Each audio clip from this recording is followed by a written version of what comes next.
ಭಾಳ ಮುಖ್ಯವಾಗಿ ಯಾವಾಗಲೇ ಮಳೆ ಬಂದರೆ ಬೆಂಗಳೂರು ನಗರದಲ್ಲಿ ಭಾಳಷ್ಟು ಆತಂಕ ಇರುತ್ತೆ.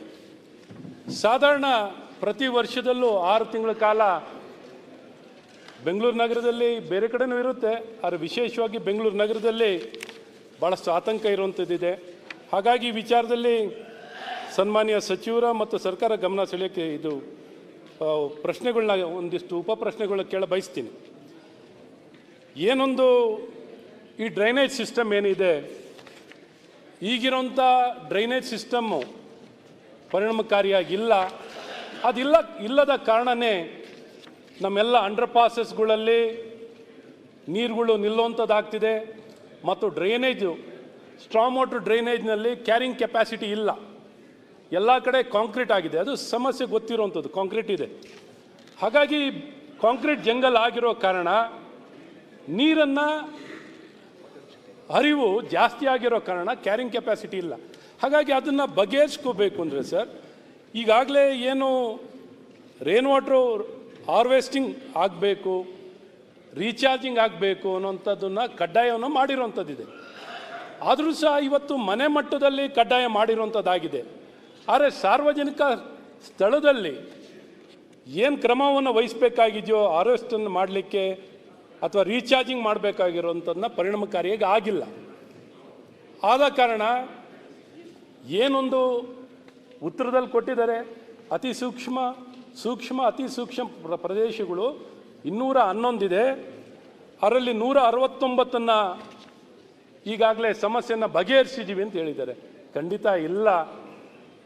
ಇವತ್ತು ನೀರು ಮನೆಗೆ ನುಗ್ಗುವಂಥದ್ದು ಎಲ್ಲಿ ಬೇಕಾದರೂ, ಅದರಲ್ಲೂ ವಿಶೇಷವಾಗಿ ಬೆಂಗಳೂರು ಎತ್ತರದ ಪ್ರದೇಶದಲ್ಲಿ ಇರುವಂಥದ್ದು. ಆದರೂ ಸಹ ಇವತ್ತು ಫ್ಲಡ್ಡಿಂಗ್ ಆಗ್ತಿದೆ ಅಂದರೆ ಎಲ್ಲೊಂದು ಕಡೆ ಇದು ಮೇಜರ್ ಸಮಸ್ಯೆಗಳಿದೆ.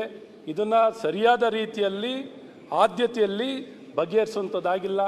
ಮತ್ತು ಉತ್ತರದಲ್ಲಿ ಕೊಟ್ಟಿದ್ದಾರೆ, ಸ್ಟ್ರಾಂಗ್ ವಾಟರ್ ಡ್ರೈನ್ನ 4 ಬಾರಿ ಸ್ವಚ್ಛಗೊಳಿಸ್ತೀವಿ ಅಂತ. 1 ಬಾರಿನೂ ಸ್ವಚ್ಛಗೊಳಿಸಲ್ಲ ಅಂತ ನಾನು. ಆಯಿತು. ಹಾಗಾಗಿ ಇದ್ರ ಜೊತೆಯಲ್ಲೇ ಇವತ್ತು ಮರಗಳನ್ನು ಸಹ ಇವತ್ತು ಭಾಳ ದೊಡ್ಡ, ಇವತ್ತು ಎಲ್ಲ ಕಡೆ ಕಟ್ಟಡಗಳು ನಿರ್ಮಾಣ ಆಗಿರೋ ಕಾರಣ ಪ್ರಶ್ನೆನೇ ಮರಗಳು ದೊಡ್ಡದೇ ಇರ್ತದೆ. ಹಾಗಾಗಿ ಈ ಮರಗಳನ್ನ ಬರಲಿ ಸರ್, ಮರಗಳನ್ನ ಟ್ರಿಮ್ಮಿಂಗ್ ಆಗುವಂಥದ್ದು ಅಷ್ಟೇ. ಮತ್ತು ಮರಗಳಿಗೆ ಅನಾರೋಗ್ಯ ಮರಗಳಿದಾವೆ ಸರ್, ಕಟ್ ಮಾಡಬೇಕು, ಅದನ್ನ ಗಮನಿಸುವಂಥದ್ದಾಗಬೇಕು. ಅಥವಾ ಮರಗಳ ಬುಡಗಳು ಕಾಂಕ್ರೀಟ್ ಹಾಕಿದ್ದಾರೆ, ಈ ಕಾಂಕ್ರೀಟ್ಗಳನ್ನು ತೆಗೆಯುವಂಥದ್ದನ್ನು ಹಾಕಬೇಕು ಸರ್. ರೀಚಾರ್ಜ್ ವೆಲ್ಸ್ಗಳು ಮಾಡಬೇಕು, ವಾಟರ್ ಫ್ಲೋನ ಅರೆಸ್ಟ್ ಮಾಡಬೇಕು, ಡ್ರೈನೇಜ್ ಸಿಸ್ಟಮ್ನ ಇನ್ನು ಪರಿಣಾಮಕಾರಿಯಾಗಿ ಮಾಡಬೇಕು. ಎಲ್ಲ ಕಡೆ ಸೆನ್ಸರ್ ಹಾಕಿದ್ದಾರೆ ಅಂತ ಹೇಳಿದ್ದಾರೆ. ಎಲ್ಲ ಕಡೆ ಸೆನ್ಸರ್ ಹಾಕಿದ್ದೀನಿ ಅಂತ ಎಲ್ಲೂ ನಾವು ನೋಡಿದಾಗೆ ಸೆನ್ಸರು ಡ್ಯಾಶ್ ಬೋರ್ಡ್ಗಳು ಇವತ್ತು ಯಾವ ನೀರುಗಳು ಎಲ್ಲೆಲ್ಲಿ ಅತಿಯಾಗಿ ಹರಿತಿದೆ ಅನ್ನೋಂಥದ್ದು ಎಲ್ಲೂ ನೋಡ್ತಿಲ್ಲ. ಮತ್ತು ಪಾಟೋಲ್ಗಳು ಇವತ್ತು ಮಳೆಗೆ ಬಂದಾಗ ಪಾಟೋಲ್ ಎಲ್ಲಿದೆ ಅಂತಲೂ ಗೊತ್ತಿರೋಲ್ಲ ಸರ್. ಈ ಮನೆಯಿಂದ ಆಚೆ ಬಂದಂಥ ವ್ಯಕ್ತಿ ಮನೆಗೆ ವಾಪಸ್ ಬರ್ತಾರೆ ಅನ್ನೋಂಥ ಆತಂಕ ಎಲ್ಲರನ್ನೂ ಕಾಡ್ತಿರ್ತದೆ. ಹಾಗಾಗಿ ಬಹಳಷ್ಟು ಸುರಕ್ಷತೆಯ ಕೊರತೆ ಇದೆ ಸರ್. ಈ ಮಳೆಗಾಲದಲ್ಲಿ ಯಾರಿಗೇನು ಬೇಕಾದ್ರೂ ಹಾನಿ ಆಗುತ್ತೆ, ಸಾಕಷ್ಟು ಹಾನಿಗಳು. ಹಾಗಾಗಿ ನಾನು ಈ ಮಳೆಗಾಲದಲ್ಲಿ ಸರ್ ಭಾಳ ಸೂಕ್ಷ್ಮವಾಗಿರುತ್ತೆ, ಇದನ್ನು ಭಾಳ ಗಂಭೀರವಾಗಿ ತಗೊಂಡು ಸರ್ಕಾರ ಕ್ರಮವನ್ನು ವಹಿಸಬೇಕು ಅಂತ. ಇದಕ್ಕೆ ಬೇಕಾಗಿರುವಂಥ ಪ್ರಯತ್ನಗಳು ಎಲ್ಲ ಒಂದು ಕಡೆ ಪ್ರಯತ್ನಗಳು ಬಯಸಿದ ಮಟ್ಟದಲ್ಲಿ ಆಗಿಲ್ಲ. ಹಾಗಾಗಿ ಮಾಡಿ ಅಂತಲೂ ನಾನು ಒತ್ತಾಯವನ್ನು ಮಾಡ್ತೀನಿ. ಅಧ್ಯಕ್ಷೆ, ಅಶ್ವತ್ಥನಾರಾಯಣ್ ಭಾಳ ಹಿರಿಯ ಶಾಸಕರು, ಬೆಂಗಳೂರು ನಗರದ ವ್ಯಾಪ್ತಿಯಲ್ಲಿ ಬೇಕಾದಷ್ಟು ಕೆಲಸ ಮಾಡಿದ್ದಾರೆ, ಅವ್ರಿಗೂ ಅನುಭವ ಇದೆ. ಅವ್ರು ಸಲಹೆ ಕೊಡಲಿ, any time is most welcome. ಈಗ ಕ್ವಶನ್ ಹಾಕಿದ್ರು ಡ್ರೈನ್ ನೀರು ಕಾಲುವೆಗೆ, ಮರ ಬಗ್ಗೆ ಮಾತಾಡಿದ್ರು, ಸಾಲಿಡ್ ವೇಸ್ಟ್ ಮ್ಯಾನೇಜ್ಮೆಂಟ್ ಬಗ್ಗೆ ಮಾತಾಡಿದ್ರು, ಎಲ್ಲ ಮಾತಾಡಿದ್ದಾರೆ. ಅವ್ರು ಏನು ಹೇಳ್ತಾರೆ ಕೇಳೋಣ. ಬಟ್ ಇಲ್ಲಿ ಏನಪ್ಪ ಹೇಗೆ ಆಗಿದೆ ಅಂದರೆ, ಈ ಎನ್ಕ್ರೋಚ್ಮೆಂಟಲ್ಲೂ ಕೂಡ ಈ ಸ್ಟ್ರಾಂಗ್ ವಾಟರ್ ಡ್ರೈನಲ್ಲಿ ಸುಮಾರು ಈಗಾಗಲೇ ಒಂದು 2395 ಕಡೆ ಈಗಾಗಲೇ ತೆಗೆದಿದ್ದೀವಿ. ಅವ್ರಿಗೆ ಮೈನ್ ಕನ್ಸರ್ನ್ ಏನಂತಂದರೆ ವಾಟರ್ ರೀಚಾರ್ಜ್ ಆಗೋದಕ್ಕೆ ಈ ಡ್ರೈನ್ಗಳಲ್ಲಿ ನಾವು ಕಾಂಕ್ರೀಟ್ ಹಾಕ್ತಾ ಇದ್ದೀವಿ ಅಂತ ಅಲ್ಲ? That is what your concern sir. ಅದು ಡ್ರೈನಲ್ಲಾರ ಮಾಡಿ, ರೋಡಲ್ಲಾರ ಮಾಡಿ, ದೊಡ್ಡ ಡ್ರೈನ್ಗಳಲ್ಲಿ ರೀಚಾರ್ಜ್ ವೆಲ್ಸ್ಗಳು ಮಾಡಬೇಕು ಅಂತ. ರೀಚಾರ್ಜ್ ವೆಲ್ಸ್ ನಾನು ಅದಕ್ಕೆ ಈ ಮೇನ್ ಪ್ರಾಪರ್ಟಿಗಳಲ್ಲಿ ಇನ್ಕ್ಲೂಡಿಂಗ್ ದೊಡ್ಡ ಫ್ಲಾಟ್ಗಳಲ್ಲಿ ಏನು ಮಾಡ್ಬಿಡ್ತಾ ಇದ್ದಾರೆ ಅಂತಂದರೆ ಎಂಡ್ ಟು ಎಂಡಿಗೆ ಕಾಂಕ್ರೀಟ್ ಹಾಕ್ಬಿಡ್ತಾ ಇದ್ದಾರೆ.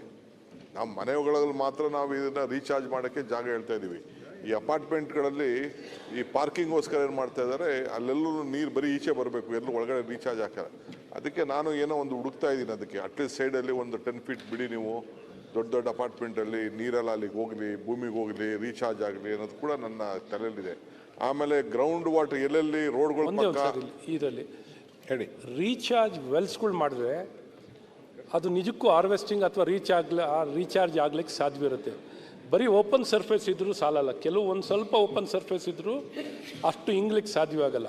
ಹಾಗಾಗಿ ನೇರವಾಗಿ ವೆಲ್ಗಳು ಮಾಡಿದ್ರೆ ತುಂಬ ಲಕ್ಷಾಂತರ ಲೀಟ್ರು, ಮಿಲಿಯನ್ಸ್ ಆಫ್ ಲೀಟರ್ಸ್ನೂ ಅಬ್ಸರ್ವ್ ಮಾಡ್ಕೊಳ್ಳೋಕ್ಕೆ ಸಾಧ್ಯವಾಗುತ್ತೆ. ಇನ್ನೊಂದು ಹಾರ್ವೆಸ್ಟಿಂಗ್ ಮಾಡ್ಬೋದು. ಹಾರ್ವೆಸ್ಟಿಂಗ್ ಮಾಡಲಿಕ್ಕೂ ಅಪಾರ್ಟ್ಮೆಂಟ್ಗಳಲ್ಲಿ ಮನೆಗಳಲ್ಲಿ ಹಾರ್ವೆಸ್ಟಿಂಗ್ ಮಾಡ್ಕೊಳ್ಳೋಕ್ಕೂ ವ್ಯವಸ್ಥೆ ಮಾಡ್ಕೊಳ್ಳೋಂಥದ್ದಾಗಬೇಕು. ಅದಕ್ಕೇನು ಕನ್ಸೆಷನ್ ಏನಾರಾದರೆ, ಈಗ ಒಂದು ಸಣ್ಣ ಕನ್ಸೆಷನ್ಗಳು ಘೋಷಣೆ ಆಗಿದೆ, ಇನ್ನೂ ಹೆಚ್ಚಾಗಿ ಕನ್ಸೆಷನ್ ಏನೋ ಕೊಡ್ಲಿಕ್ಕೆ ಸಾಧ್ಯವಾದರೆ ಯಾರು ಎಷ್ಟು ಹಾರ್ವೆಸ್ಟ್ ಮಾಡ್ತಾರೋ ಅದರ ಆಧಾರಿತವಾಗಿ ಕನ್ಸೆಷನ್ ಕೊಡುವಂಥದ್ದು ಮಾಡಿದ್ರೆ, ಇನ್ಸೆಂಟಿವ್ ಬೇಸ್ಡಲ್ಲಿ ಟ್ಯಾಕ್ಸಲ್ಲೋ ಅಥವಾ ವಾಟರ್ ಬಿಲ್ನಲ್ಲೋ ಏನಾದ್ರು ಒಂದು ರೈಟಿಂಗ್ ಅಲ್ಲಿ ರಿಲ್ಯಾಕ್ಸೇಷನ್ ಕೊಟ್ಟರೆ ಒಳ್ಳೇದು ಅಂತನೂ, because it's A biggest challenge. ಸಮಸ್ಯೆ ಈಗ ಮತ್ತು ಮರಗಳ ವಿಚಾರದಲ್ಲೂ ಅಧ್ಯಕ್ಷೆ, ಅವರ ಮರಗಳದ್ದು ನಿಜ, ಈ ಮರಗಳು ಮುಟ್ಟ ತಕ್ಷಣ ಮೇಲೆ ಬಿದ್ದುಬಿಡ್ತಾರೆ, ಅವ್ರಿಗೂ ಗೊತ್ತಿದೆ, ಅವ್ರಿಗೆಲ್ಲ ಎಕ್ಸ್ಪೀರಿಯನ್ಸ್ ಆಗಿದೆ ಅದೆಲ್ಲ.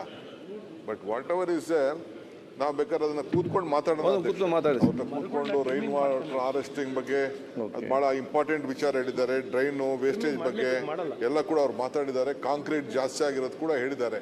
ನಿಜ, ನೀರು ಹೋಗ್ಬೇಕು, ಭೂಮಿಗೆ ಹೋಗಲಿಲ್ಲ ಅಂತಂದ್ರೆ it becomes a big problem. Will come out with a plan of action. Venkata Shivareddy